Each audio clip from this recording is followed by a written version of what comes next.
Председателот Барак Обама и неговите демократски сојузници во Конгресот бараат да нема политички услови за крајната граница на задолжување. Потребна е итна акција земјата да остане солвентна, предупредува водачката на демократското малцинство во представничкиот дом Ненси Пелоси. Ова не е предмет на преговори, се работи за целосната верба и доверба во САД.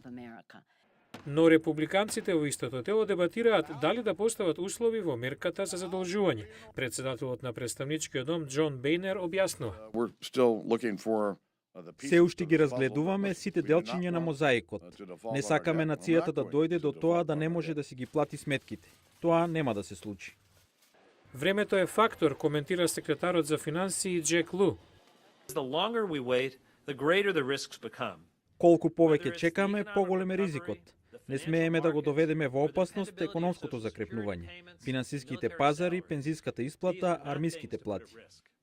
На Кина и други земји заемодавци отпаѓа значителен дел од американскиот долг. Меѓународната заедница е свесна за крајниот рок до кој Конгресот треба да постигне спогодба за границата на задолжувањето. Портпаролот на Меѓународниот монетарен фонд Гери Рајс коментира. The US economy has a lot of things going in its favor right now. Многу нешта во американската економија во моментов се поволни.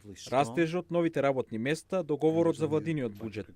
Најмалку и треба нов шок во довербата, како неизвестност дали САД ги исполнат финансиските обврски. Националниот долг ја мина границата од 17 трилиони долари, иако во последниве 2 години долгот растеше со помала стапка.